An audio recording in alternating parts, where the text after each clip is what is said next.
हम हैं शेखर और आप हैं इंग्लिश क्लास में। तो आइए आज हम विलियम शेक्सपियर के बारे में हम पढ़ रहे थे। तो विलियम शेक्सपियर की ट्रेजेडीज़ के बारे में आज हम यहाँ पे डिस्कस करेंगे। विलियम शेक्सपियर की महान ट्रेजेडीज़ हैं, बहुत महान ट्रेजेडी राइटर थे। उनकी ट्रेजेडीज़ को भी बहुत अच्छा माना जाता है। तो आज हम देखते हैं कि ट्रेजेडीज़ में कौन कौन सी ट्रेजेडी हैं, कैसे हैं, उनकी क्रोनोलॉजी क्या है, उनकी डेट क्या है। और ये भी आपको बता दूं कि इससे मैक्सिमम क्वेश्चन आते हैं किसी भी एग्ज़ाम में, टीजीटी हो या पीजीटी या कोई और एग्ज़ाम्स हो।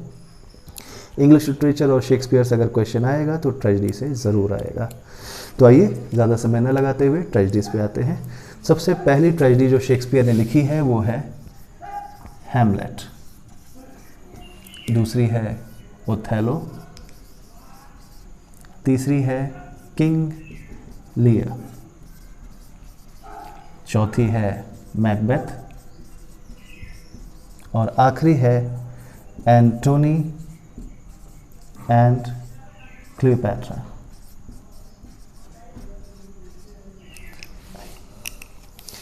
अब यहाँ मेजर चैलेंज ये रहता है इनकी डेट्स क्या हैं।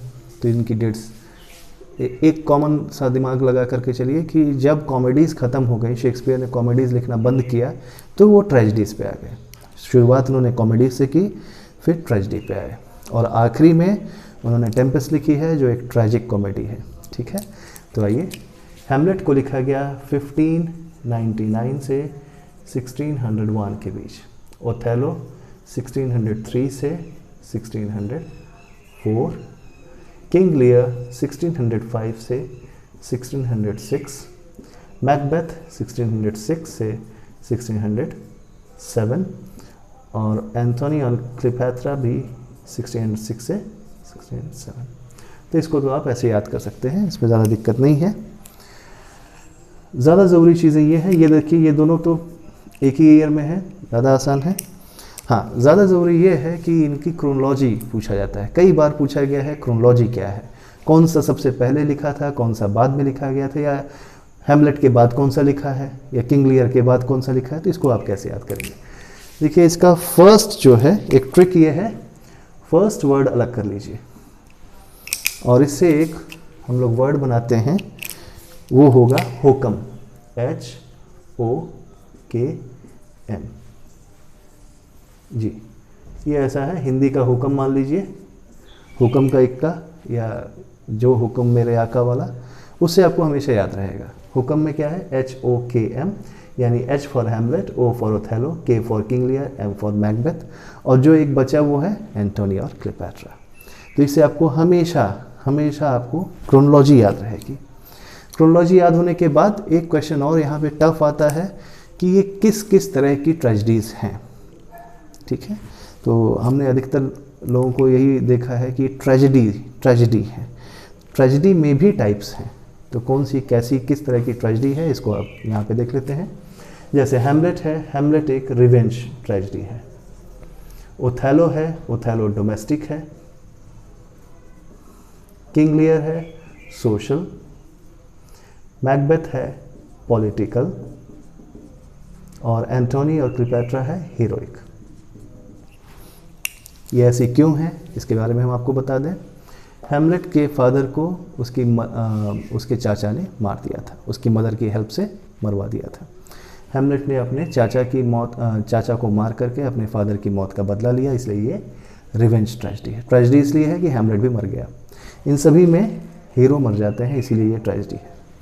दूसरा है ओथेलो। ओथेलो डोमेस्टिक ट्रेजेडी क्यों है, ये पति पत्नी के बीच में एक, मान लीजिए एक महिला प्रपंच होता है, पति पत्नी के बीच में उनके अंदर डिसबिलीफ ला करके उनकी हत्या करवा दी गई है। पति ने अपनी पत्नी को मार दिया और बाद में खुद को भी मार दिया, तो इसलिए ये डोमेस्टिक ट्रेजेडी है।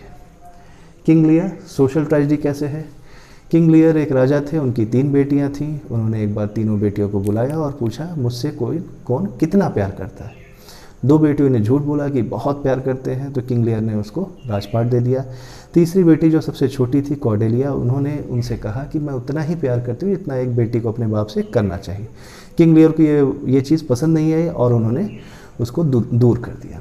अब देखिए ये सोशल ट्रेजेडी इसलिए है कि सोसाइटी में भी लोग ऐसे ही होते हैं जो ज़्यादातर झूठ बोलते हैं और ज़्यादातर झूठ बोलने वाले अच्छे से सक्सेसफुल हो जाते हैं। ये चीज़ यहाँ पे दिखाया जाता है कि उनकी दोनों बेटियाँ जो झूठ बोलती हैं वो राजपाट पा करके आराम से रहती हैं। आखिरी में किंग लियर और उनकी वो तीसरी बेटी दोनों मर जाते हैं, इसलिए ये ट्रेजिडी है। मैकबेथ पॉलिटिकल ट्रेजिडी क्यों है? मैकबेथ एक सिपह सालार एक तरह का था, यानी आप समझ लीजिए एक कैप्टन था सेना का। जंग जीतता है, वापस आता है, राजा उससे बहुत प्रसन्न है। Thane of Cawdor, thane of Glamis, ये सब कहा गया है वहाँ पे। उसको बहुत उपहार मिलते हैं, बहुत सारे उसको पदवी मिलती है, लेकिन आते समय उसको 3 विचेस मिलती हैं जिन्होंने उसको 3 तरह की अलग अलग भविष्यवाणियाँ की थी, जिसमें एक भविष्यवाणी ये थी कि मैकबेथ राजा बनेगा। अब राजा बनने की इच्छा मैकबेथ के अंदर जाग जाती है। तो जब जाग जाती है तो लालच आता है, लालच आता है तो मैकबेथ ने डंकन, उस समय का जो राजा है, उसको अपने घर बुलाया और अपने घर बुला करके मौका पा करके उसकी हत्या कर दी। तो ये पॉलिटिकल ट्रेजिडी इसीलिए है क्योंकि इसमें पॉलिटिक्स है और राज्यपाट प्राप्त करने के लिए झूठ, कत्ल, ये सारी चीज़ें हैं। एंटोनी और क्लियोपेट्रा एक हीरोइक ट्रेजिडी है। एंटोनी हीरो है, क्लियोपेट्रा हीरोइन है। इंद्रिया दोनों प्यार करते हैं, दोनों युद्ध में आते हैं लेकिन जीत नहीं पाते। आखिरी में एंटोनी और क्लियोपेट्रा दोनों की डेथ हो जाती है। तो इस तरह से ये अलग अलग टाइप्स की ट्रेजिडी है। ये पूछा जाता है, बार बार पूछा जा रहा है, इसलिए इसको ध्यान रखिएगा। इसको अगर और भी किसी तरह से याद किया जाए, मान लीजिए अचानक आपको कुछ भी नहीं याद आ रहा है, तो सिर्फ आपको एक चीज़ याद रखनी है कि शेक्सपियर की अगर लाइफ आपको याद है तो उससे भी एक ट्रिक बनता है। वो कैसे है? शेक्सपियर ने एक बार डियर चुराया, वो उन्होंने रिवेंज लिया थॉमस लूसी से। डियर चुरा के वो घर गए, यानी डोमेस्टिक घर से। उसके बाद वो भागे, लंदन गए, यानी सोशल सोसाइटी में गए। लंदन से वो किंग और क्वीन के नज़दीक आए, इसीलिए इनको किंग्समैन भी कहा गया, यानी पॉलिटिकल। और आखिरी में ये अपने बैक टू होम आए, हीरोइक। सब कुछ प्राप्त करके, पैसा कमा के दूसरा सबसे बड़ा घर खरीदा, अपने बीवी बच्चों को अच्छे से रखा, तो ये हीरोइक हो गया। ये इस तरह से भी आप याद कर सकते हैं। जो भी चीज़ें आपको एग्जामिनेशन के समय याद हो उसका उपयोग करें। यहाँ एक चीज़ और आपको बता दें, हैमलेट जो है, हैमलेट शेक्सपियर की लिखी हुई लॉन्गेस्ट है, लॉन्गेस्ट ट्रेजिडी है ये हैमलेट। और मैकबेथ जो है वो शॉर्टेस्ट है।